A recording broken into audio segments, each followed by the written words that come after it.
Yes. Sorry.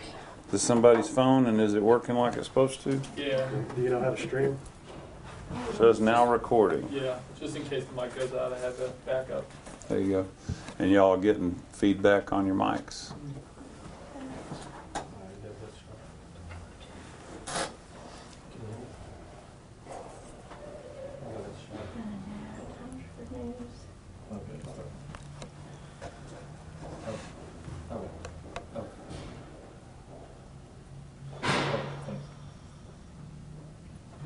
No, I'll wait.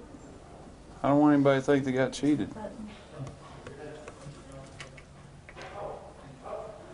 No, I don't really have a good side, so you can put that on whichever side you like. Get under here. I think this is about everyone.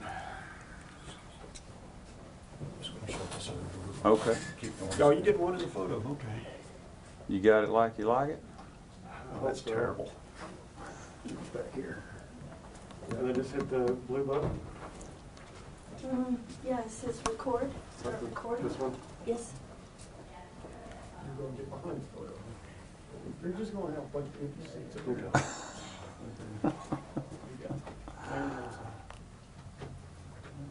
Trish, you running? Do you need us to move forward? You got everything where you want it to be? Don't lean back, you're going to hit his camera. I'm just letting you know. I mean, you can move up front if you like. That's okay. Okay. So everybody good? Martin, you good? Okay. So my name's Jeff Lyde, and I'm the Clay County Sheriff, and I wanted to meet with you guys so we could clear up some inaccuracies that have been reported as of late, and to give y'all an opportunity to ask me some questions about things that y'all want to know. First of all, as you well know, and as I published, we had 2 indictments, both for Class A misdemeanors for official oppression. That was it's in Chapter 39, Texas Penal Code. It wasn't for any of the things that y'all had listed. It was for the indictment read for unlawfully detaining 2 people, namely Landon Goad and Sarah Johnson, beyond 48 hours when no probable cause had been found by a magistrate.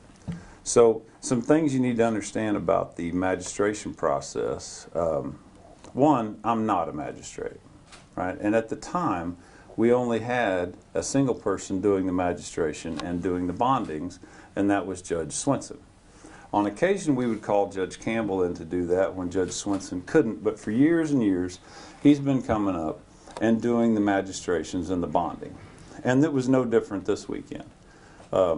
Sarah Johnson and Landon Goad were both arrested for assault, family violence. Both of them pointed the finger at the other one as to how they got injured, and both of them had visible injuries on their person when our deputies showed up.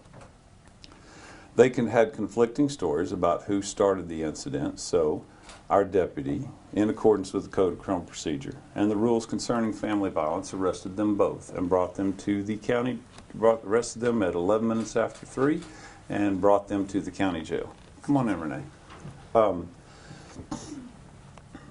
Judge Swenson was notified Saturday that they were in the jail. Judge Swenson came to the jail on Sunday and did in fact magistrate 2 other people out of the jail on Sunday when Sarah Johnson was sitting in the holding cell 5 feet from him. He was aware that both of them were in the jail, and he was here on Sunday magistrating people, and he failed to do so.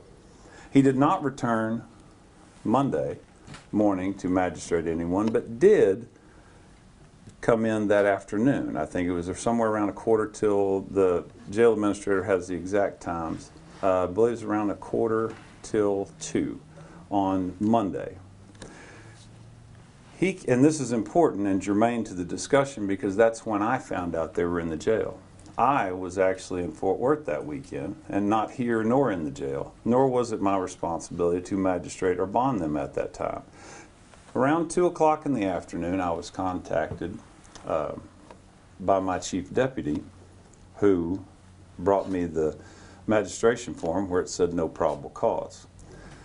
my first question was, had the judge released them or given an order to release them because of that, and he had not.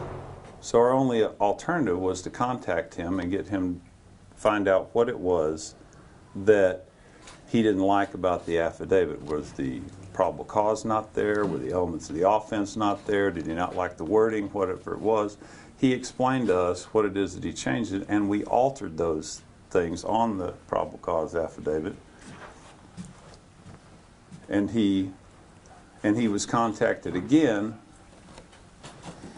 He was contacted again at 2:45 or 2:45 on Monday to come back down, which he failed to do.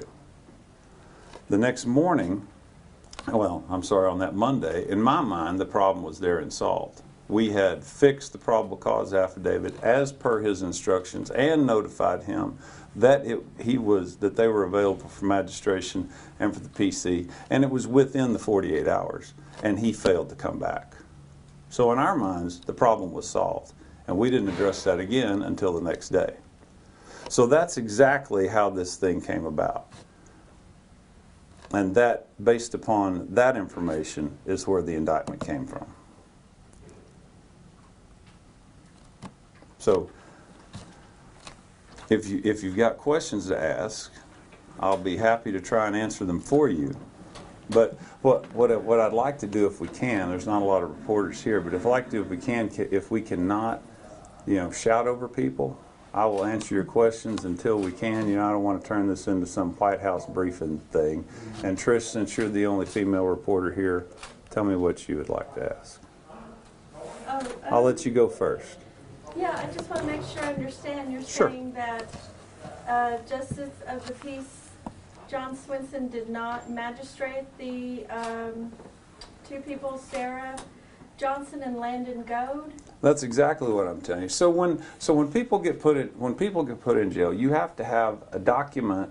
As you well probably know, we can't just go latch people up off the street and throw them in jail. You have to have a document to put them in the jail, and you have to have a document to release them from the jail. It's in the Administrative Code under the Texas Commission on Jail Standards Rule, Chapter 9, 237, maybe, read? Yeah, I think that's right. But you can call back up here and the jail administrator would be happy to tell you exactly where it is. You have to have a document to release them from the jail as well. And that document is either a magistrate's order of release or an order of release or a bond or a bail. You have to have something, according to the jail commission, you have to have something to put in their file, and you have to keep it on file in perpetuity showing that you had a reason to release them.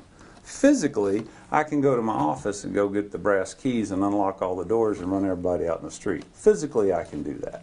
Legally, I cannot. So when they come in for quote-unquote magistration, the finding of the probable cause or not is irrelevant. A magistrate can find no probable cause, and we can turn around and file it directly with the county attorney or the district attorney, and they either take it or they don't. But the bonding, the release document, is what has to be done. And it simply wasn't done. It was not done Sunday. He was notified Saturday. He came in on Sunday and released two other individuals. Then he came back on Monday and again did not release them from the jail.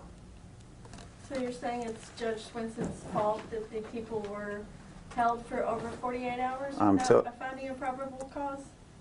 I'm saying that it is his job to sign the releases, and he failed to do so. That's exactly what I'm saying. So you're saying he did not sign orders to release them from the jail? That's correct. Okay, because he sent some PCs that and said he had magistrated them at the jail. The magistrate's form... But he didn't get copies back from the jail. That's just simply not true. If he had signed the magistrate's order, in the middle of the magistrate's order, there is a thing in the center of it that says what the bail or the bond amount is, or whether it's a PR bond or whatever, and it's an order to release them. Okay. Well, your office actually sent me copies of the new affidavits that were done and went before Judge Campbell. So what, I mean, they're different looking. I mean, they're different because it's... Did you see the one prior to and then the one after? Yeah. What did you think was different about him? Just that he didn't seem to say, well, I couldn't figure out who was telling the truth, so I arrested both of them. That was the basic thing That's correct. the deputy said in the previous So, affidavits. But, I mean, don't they have to be released from jail if they're more than 48 hours? I mean, don't they have to be released? well, the question is, doesn't someone have to sign the release? Yes. So you can't really, you're saying you do not have the power to release them from jail? That's not what I'm saying. I'm saying I'm telling you what I knew then. As a result of this whole fiasco, I contacted Seth Slagle, our county attorney, and he in turn contacted the Texas District and County Attorneys Association to research and find out. I don't know if you ever heard about what's called the sheriff's bond. Because there is no bail bonds board in Clay County, it makes me the bail bonds board, and I can take bond from anyone, including myself. So what I do is now, on all the misdemeanors and state jail felonies, I don't tend to do the bonding on the big felonies, and for personal reasons, I cannot put a bond of more than $10,000 on a felon. And I don't want a murderer or some serial rapist getting out on a $10,000 bond. So I leave those to the judges who can set higher bonds on those kinds of people. But as a result of this, Seth Slagle and the Texas District and County Attorneys Association drew up the form, and it's now on our letterhead, and I do sheriff's bonds on all the misdemeanors so this never happens again. So we actually had to change the way we do things. But at the time, it's not about what I know now, it's about what I knew then. And what I knew then is that he's the guy who does the magistration, and he's the one that signs the release orders. Is Seth Slagle here? I doubt it. Okay. I don't He's see him. very elusive. I tried to get him to respond to me anytime. Well, be careful. You know, we're streaming live here. He may become more elusive now. Okay. Well, so what happens from here? I mean, have you contacted Staley Heatley and told him what you're telling us, or? Staley Heatley contacted my attorney, and I think his words were, we are finished with our investigation. Would you like to talk to us? I'm like, well, if you put it that way, no, I don't need to talk. You already made up your mind what you're going to do. Why would I need to talk to you? I was never contacted directly by any investigator or the DA until they told me that they had completed their investigation. Okay. What you got, Martin? Well, a couple of things. I think you've told me before, but how much longer were they in the jail before they got released? Was it Tuesday morning? They got out, so Tuesday morning, that was the thing, when, as the timeline goes on, after Monday, every morning I walked the jail during the week. So I walked the jail that day, and there was Miss Johnson still in the tank right next to the booking desk, and that's when the jail administrator told me that Swenson had called and said he wasn't coming. After he told me he was, he called me and told me he wasn't, and he was going to call Mike Campbell to come. And Judge Campbell denies ever receiving a phone call. So when I came in that morning and I saw her still there, my first call was to Judge Campbell's office. Becky Mataska, y'all remember, she said he wasn't there, and I called him on his cell phone. And not to cast any bad light on Judge Campbell whatsoever, he didn't realize he needed to be there, and he had already gone to do something else. So he didn't, I think it was around 1, is that right, 1:30 when they finally came out on Tuesday? And they were magistrated and probable cause found on the shortened version of the affidavit, not the longer version that you had before. And if you didn't ask, but if you're curious as to why that statement is in there, so in Texas, where we currently are, you have the right to defend yourself. And if someone comes up and physically attacks you, you have the right to defend yourself. It's in Chapter 9 of the Texas Penal Code, specifically 9.31. You can defend yourself against an attack. Therefore, one of the two of them would have had a Chapter 9 self-defense. They would have a defense to the offense we were writing them for. If he could have determined who the primary aggressor was, he would have just taken that person. But because they both exhibited injuries, they were both bleeding, and they both pointing the fingers at each other, he had to take them both.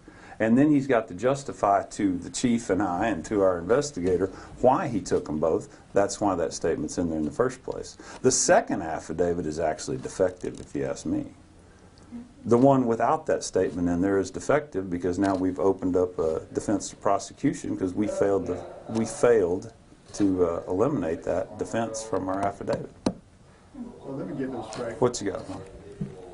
So you're saying Judge Swenson indicated that he would contact Judge Campbell, Yes, but Judge Campbell said he never got a phone call about it. that's correct. Okay. And exactly how did these indictment charges against you get brought about? Who brought them? Where did they come from? My understanding is the complaint was signed by Judge Swenson. Now, we have not received, the prosecution has not delivered the discovery to us, so I don't know who actually signed the complaint. Okay. I know my attorney asked for it a week ago. How long after this whole incident did a complaint get filed? I can't tell you because I don't know. I don't have the paperwork. Okay.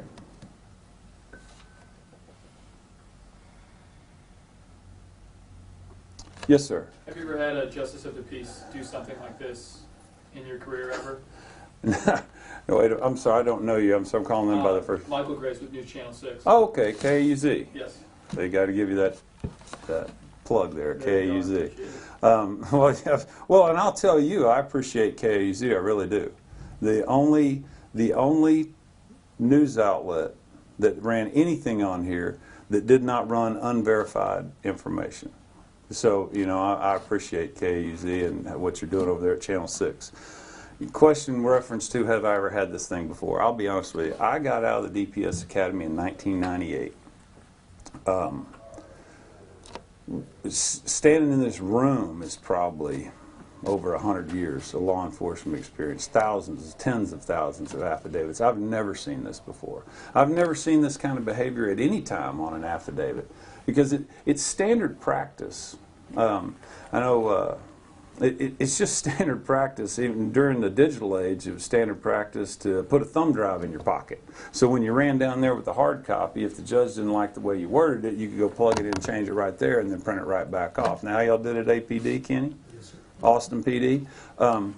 It was, if the elements of the offense are there, and every judge looks at them a little differently. So, you know, I was with DPS in Austin, and also in Waco and down in Guadalupe County, but the Highway Patrol works big swaths, so I might have had to do affidavits.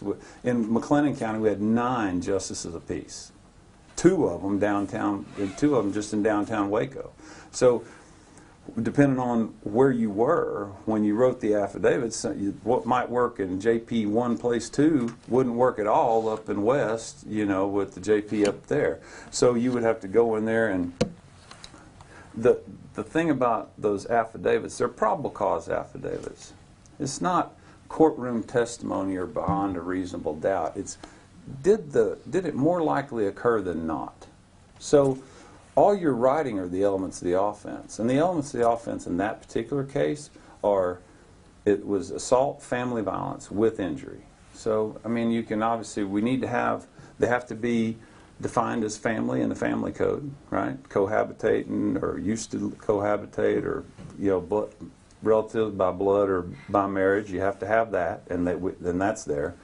They have to have injuries, and they have to be caused by somebody else. That's all that needed to be written in there, except for the fact that we needed to get around the self-defense clause in Chapter 9. So it's just like a DWI. Is intoxicated, is operating a motor vehicle in a public place. That's all that needs to be on a DWI case. The rest of it is superfluous. Some judges want more, some judges want less. In this case, this judge just told us that we needed to take, he initially said it didn't say intentionally or knowingly, which it did, and then he didn't like the fact that we were getting around Chapter 9. I don't know why, but that's not how he wants it written is not what I haven't seen before.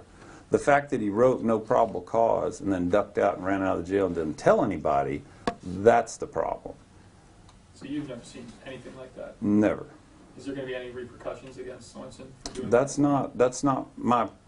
not up to me. I mean,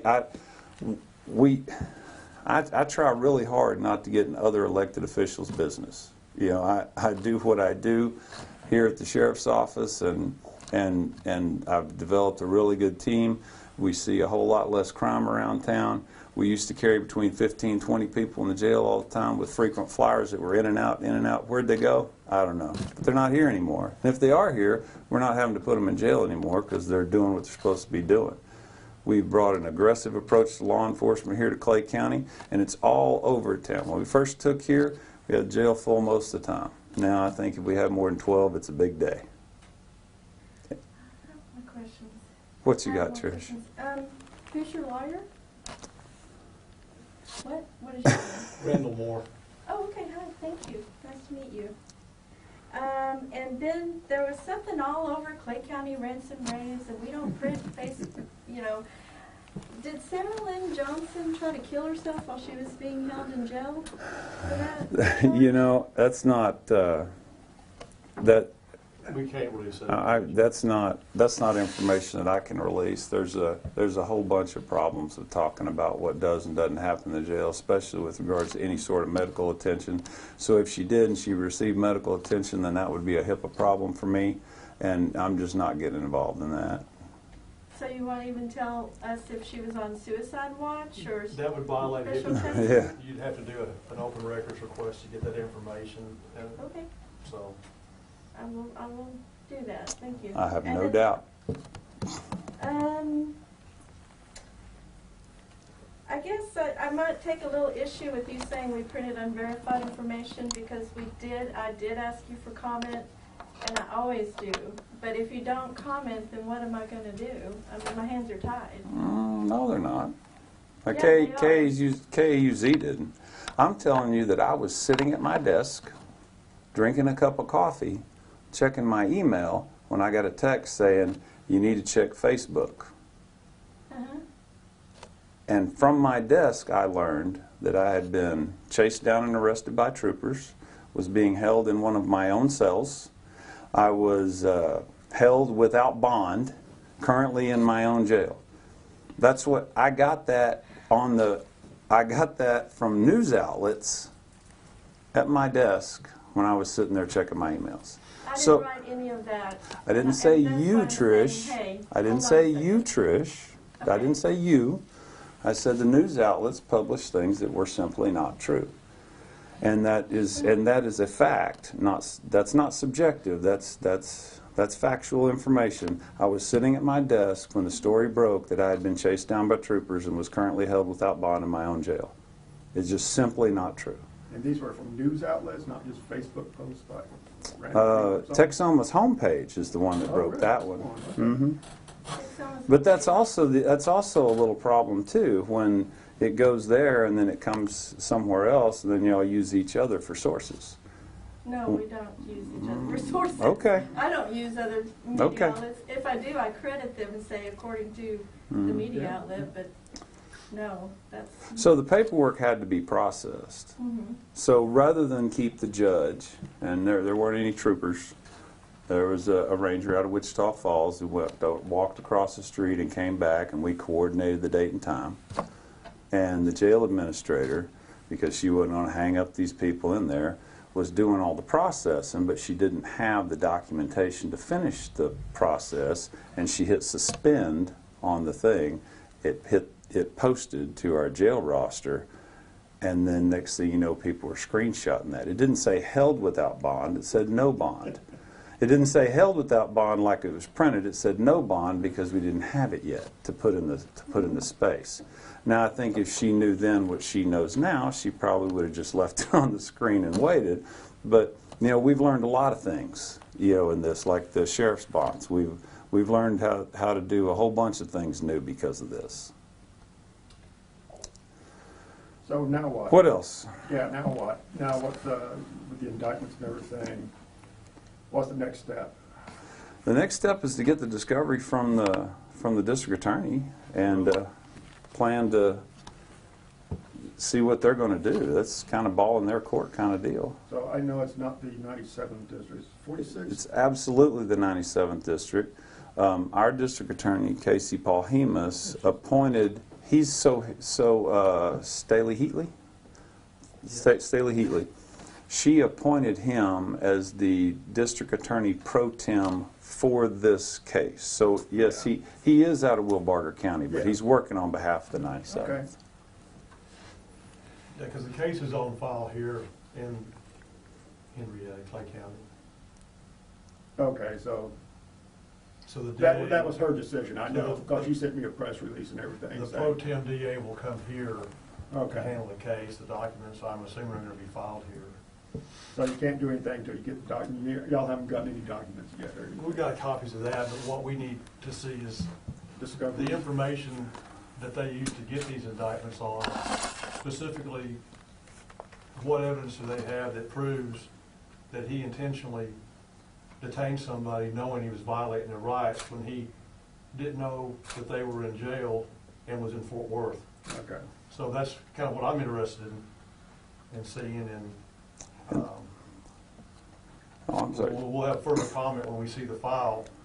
This is I'm sorry. This is an unusual charge. If you read it, 3902, 3903, it's official oppression. Anyway, the first line it'll say, and all things in the penal code will say it. Person commits an offense if : right? So that's what it says, and then it'll say, person commits an offense if, and in this particular case it says, intentionally subjects someone to one of these enumerated things, knowing that the action was unlawful. So you can actually intend to do the thing and not know it's against the law, and you still can't make the case. What I'm telling you is, I didn't even know they were in the jail till Monday. They were arrested on Saturday. I was in Fort Worth. I come back on Monday. How am I to know that they're in the jail? Yeah, I have really good people working for me. You know, I have outstanding people, and we did it that way on purpose. There's an air of professionalism and difference around here that wasn't here before. Not so much because of me, but to the people that I reached out to come in here to work. We've got a guy that was a detective in APD for more than a decade, got 25 years on down there in Austin PD. My chief deputy has worked undercover narcotics. He's been in homicide. He worked K-9. He worked SWAT. I mean, there's a tremendous amount of experience around here. You know, my jail administrator is not just a jail administrator. She's a master jailer, and she also is a master telecommunicator. She runs both the radio room and the jail. She's a wealth of knowledge, and furthermore, we got inspected by the jail commission in November, who reviewed all of these records, and we passed with not even a flaw. The Texas Commission on Jail Standards didn't have a problem with what we did, and they're the regulating body that controls it. So we do need to know, how do I, in another area code, know that someone's being held or intentionally hold them, knowing it's unlawful when I don't even know they're in the building? How does that happen? I think that's part of that we can indict a ham sandwich thing you've heard on TV. And I think I'm the ham sandwich. I have some questions that are not Come on. related to this. Okay, what do you got? Sure, okay. Well, you know, Rolling Stones splashed it everywhere that you're turned up in an Oath Keepers database as a member. And so, is that true, or? Well, I'll tell you about it. I'm glad you asked. That was, we were talking about there. I was really hoping that this would be a thing. So, I don't know. I would have to say maybe 10, 12 years ago. I don't really remember exactly, but it's probably 10, 12 years ago. I was a sergeant in Texas Highway Patrol down in Seguin. And they had this new group called the Oath Keepers. And the Oath Keepers at the time were nothing but police officers and former military people. And as you may or may not know, I'm both. I'm not just a master peace officer, I'm also a master parachutist and a combat veteran out of the United States Army. So I'm both. So the oath that you take, or required to take under Article 6 of the United States Constitution, means something to me. Every one of you in here has been written a check signed by me for a blank check up to and including my life in your protection. And I jumped out of moving aircraft while in flight. It's not just something I take lightly, it's something I'm serious about. And at the time, that is what the Oath Keepers was about. As with any organization, I remember, I think it cost $1 to join, and you got this sticker that looked like a Ranger tab, the Army Ranger tab, right? And a hat or a T-shirt or something. And that was my last involvement with them. I don't know if they have meetings. I don't know what it is or what it isn't. I don't know what they did or didn't do, or what certain members did or didn't do, but therein lies the problem. We categorize and we put people into things, and then we call them a name, and we try to make it stick. I get actual death threats. Got one today. Got 2 yesterday. Because Rolling Stones decided they would tell everybody that I was some kind of white supremacist. Which is odd, because they also called the lieutenant governor in Virginia a white supremacist, and the mayor-elect in New York City a white supremacist, and both of them are African American. It's not about the color of your skin, about the culture and what names people can associate you with. If there were people on the 6th, on January 6th, that went into the Capitol, if some of them happened to be Oath Keepers, I doubt very seriously every Oath Keeper would condone that, and I certainly don't. But you know what else? I also don't blame every BLM member for the fires in Kenosha. I don't blame every Antifa member for the stuff up in Seattle. And I don't blame every Muslim for 9/11. So did I give them, I don't know, $1, $5 12 years ago and get a sticker that was on a truck that I don't own anymore? Yeah, absolutely true. If that makes me a member of the Oath Keepers, then so be it. I will tell you that I am an Oath Keeper in the sense that I will never subject you or anybody else in Clay County to things that are unconstitutional. You'll never see me chaining churches. You'll never see me interfering with your right to move about peaceably and peaceably assemble. So if that makes me an Oath Keeper, then yeah, I am. Would you join that organization today?